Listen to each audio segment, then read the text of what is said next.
Hi guys, గెలుపెవరిది, ప్రేమదా పెళ్ళిదా పార్ట్ 12 చదివేద్దాం. దీనికన్నా ముందు మన ఛానల్లో 11 పార్ట్స్ ఉన్నాయి. ఫస్ట్ అవి వెళ్ళి చదివి ఈ పార్ట్ చదవండి. ఇంకా కథలోకి వెళ్దాం.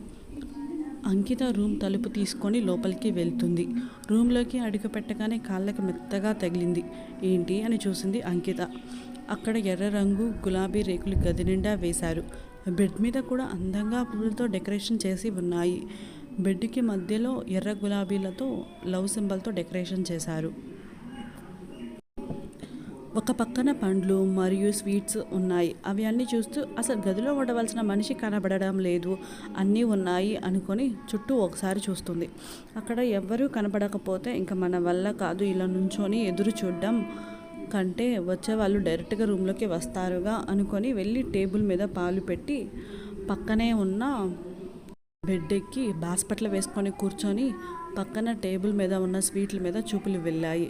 అబ్బబ్బా, ఏంటి ఇన్ని స్వీట్లు ఉన్నాయి, మనం కొన్ని టేస్ట్ కూడా చేయాల, అసలు ఇక్కడ పెట్టారు అంటే తినడానికే అయి ఉంటుంది కదా అని అనుకొని చక్కగా స్వీట్లు పెట్టిన దగ్గరికి వెళ్ళి అన్నీ తీసుకొని యథావిధిగా అదే ప్లేస్లో కూర్చొని ఒక్కొక్కటి ఆస్వాదిస్తూ తింటూ ఉంటుంది.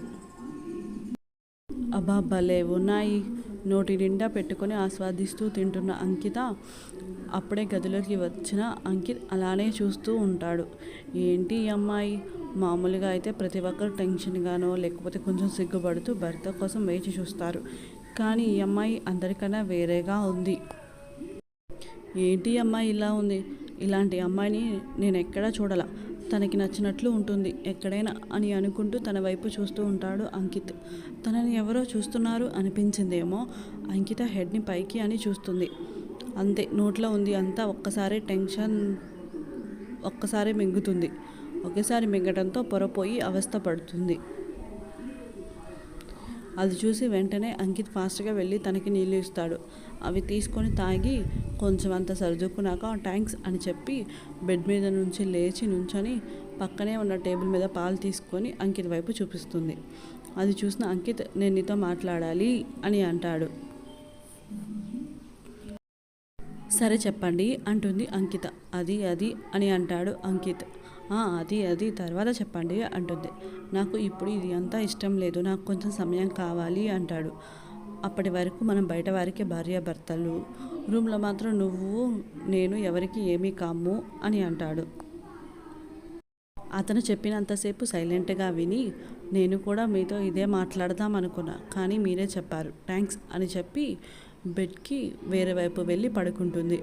ఇది ఏంటి, ఈ అమ్మాయి ఇంత సులువుగా ఒప్పుకుంది, ఇప్పుడు నేను ఎంత కష్టపడాలో అనుకున్నా కానీ చాలా సులువుగా అయిపోయింది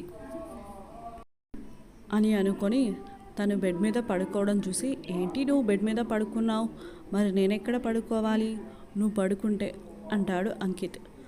అది విని, సమస్య నాకు కాదు మీకు, ఇంత రూమ్లో మీకు ప్లేస్ దొరకలేదా, మీకు వెతకండి, వెతికితే దొరకంది ఏముంటుంది, వెతకండి అని చెప్పి పడుకుంటుంది అంకిత. అప్పటి వరకు తను ఒప్పుకుంది నేను చెప్పిన దానికి అని హ్యాపీగా ఫీల్ అయిన అంకిత్ కోపం వచ్చి, అంటే నేను సోఫాలో పడుకోవాలా, నెవర్ అని అంటాడు. ఇది నా ఇల్లు, నా ఇంట్లో నీ పెత్తనం ఏంటి అని అనుకొని నేనెందుకు సోఫాలో పడుకుంటాను, నేను కూడా బెడ్ మీద పడుకుంటా అని చెప్పి బెడ్ మీద పువ్వులు కాస్త పక్కకు నెట్టి అంకితకి మరో పక్కన పడుకుంటాడు అంకిత్. పడుకున్న అంకిత మనసులో, నాకంటే ఈ పెళ్ళి ఇష్టం లేదు కాబట్టి నాకు ఇది అంతా వద్దు అనుకున్నా, నేను చెప్పాలి అనుకునే లోపే అంకిత్ గారు చెప్పారు అంటే అతనికి కూడా ఇది అంతా ఇష్టం లేదు ఎందుకు అని ఆలోచిస్తూ, ఏమో ఇది అంతా నాకెందుకు, కడుపు నిండా తినేసరికి హాయిగా పడుకొని నిద్రపోతుంది. ఇంకా ఉంది. Thank you for reading. Please like చేయండి, షేర్ చేయండి, సబ్స్క్రైబ్ చేయండి. మీకు ఈ వీడియో ఎలా ఉందో కమెంట్ కూడా చేయండి.